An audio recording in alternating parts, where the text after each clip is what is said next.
Hi, Shea Hulse here. If you don't know me, I'm a wife and mom of two, and I help entrepreneurial women master their mindset and build a successful online business without sacrificing time with their loved ones so they can live their dream life. And this week, I'm going to talk to you about intermittent fasting, why we chose to do it, and why you might choose to do it yourself. So, again, if you are just coming at me, sorry about the AC. It used to be covered up, but it's summer. I'm not going to cover it up every single time. And second, I'm like got no makeup on today, just enough to cover up the worst of my face. unless unless you consider all of my face bad, but that's irrelevant. But yeah, so I'm going to talk about intermittent fasting. This is, I think, our third or our fourth week attempting it. And so there are different reasons why you might do it. We got started with it because I actually downloaded an app, Moonly, that I was really interested in because it does like the lunar cycle and it has different affirmations and meditations and it does runes, which I really like. And each month it kept talking about Ekadashi fasting, which I believe is for Lord Vishnu in, I don't know. So if you do it for religious reasons, that's great. I don't. I was raised Catholic, kind of, not really. I'm more spiritual. I think that I respect all religions, cultures, and I like to embrace them all. So for reasons why we did it was because of, I guess, health reasons, and I guess you know, we're not getting any younger. There was like a little bit of stubborn belly fat that was driving me nutty. And again, it kept coming up in the app. So I said, let's give it a shot and see how it goes. So we got started. We chose Thursdays to do it. So usually I'm coming to you on Thursdays and posting a video. So I am fasting today. I've only had water and coffee. So yeah, they say if you do coffee, it depends on which one you read, to not put milk in it, but I am having my coffee the way I have my coffee. Otherwise, don't talk to me. I'm just going to sleep all day. So you could do it any number of ways. There's a few different ways to do it. What we keep doing is called, I believe, Eat, Stop, Eat, where we fast for 24 hours. So basically we do from dinner on Wednesday night until dinner on Thursday night. So that is a full 24 hours.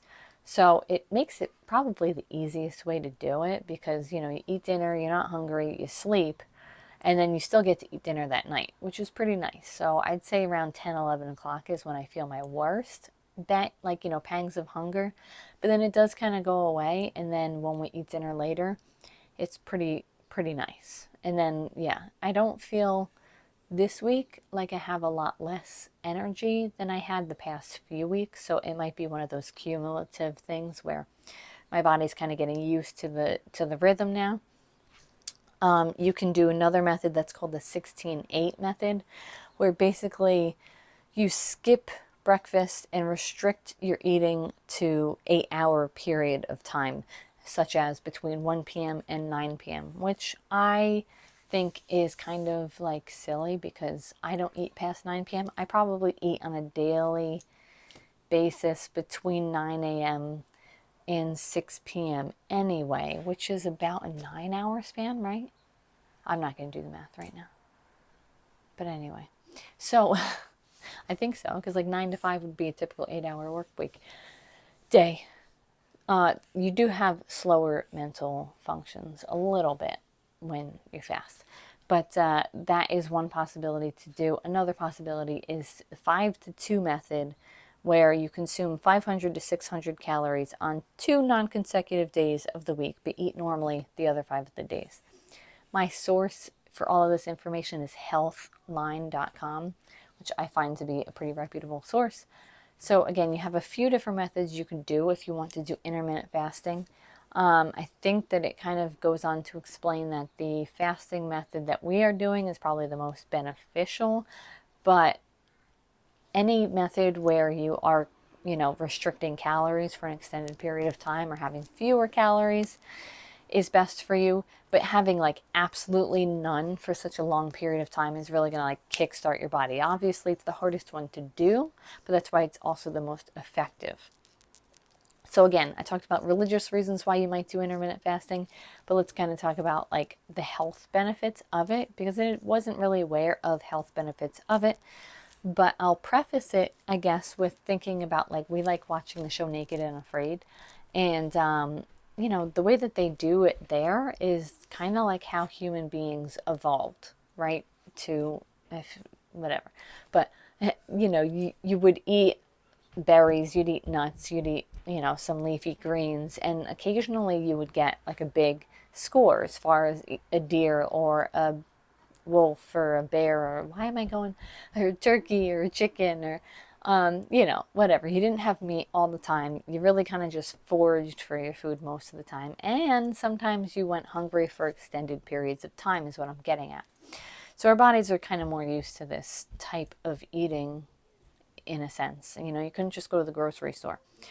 So some of the health benefits of breaking your fast and eating intermittently is that it boosts the levels of the growth hormone, human growth hormone, HGH, which, if you've heard in the sports world, is like, what they use to really pump up the iron. But the levels of HGH skyrocket, increasing as much as 5 times. This has benefits for fat loss, muscle gain, just to name a few. So again, I'm just reading from healthline.com. Insulin sensitivity improves and the level of insulin drops dramatically. Lower insulin levels make stored body fat more accessible. So your body's going to start learning to burn your fat instead of like your calories, right? Which is good if, yes, you want to be more toned, have bigger muscles, and a little bit less of a tummy this summer. Cell repair. So when you fast, your cells initiate the cellular repair processes. This includes autophagy, where cells digest and remove old dysfunctional proteins that build up inside the cells. So, like, again, you're kind of detoxing your whole body. And then gene expression kind of changes the way your genes express to related to longevity and protection against disease. So those are just 4 different things that help your body. But basically, yeah, it's going to help your body repair faster, use your fat instead of, your calories, or, lowers your sugar. So that's good for like diabetes and HGH. So maybe I'll start looking younger again. But which is pretty awesome. Obviously, don't do this until consulting your doctor, because, everybody has different things. But for myself, I just kind of went for it, and I am kind of used to it from the years of waitressing, where you would go such extended periods of time without eating and always starving. But, we're just giving it a shot. I have found, that immediately I've lost some of that little bit of body fat that was bothering me in my belly, which is supposedly, if you're having a hard time losing your body fat, it may be the bad kind of fat, which is very possible, because I did test for high, whatchamacallit, cholesterol the last time, which would be the bad type of fat.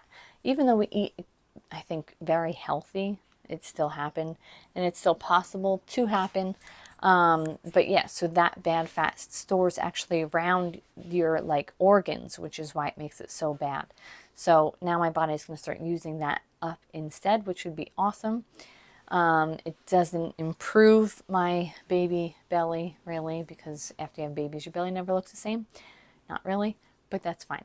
So those are some of the benefits. Those are some of the reasons we did it, and some of the reasons why we thought we should do it. But then I am going to take it another step, and I'm going to talk about like Tony Robbins. So I'm not going to say that Tony Robbins promotes intermittent fasting. I'm actually not sure if he does or doesn't, but I do know that he promotes jumping into a cold pool every morning. That's supposedly what he does first thing in the morning to get his head in the game and to jumpstart his day.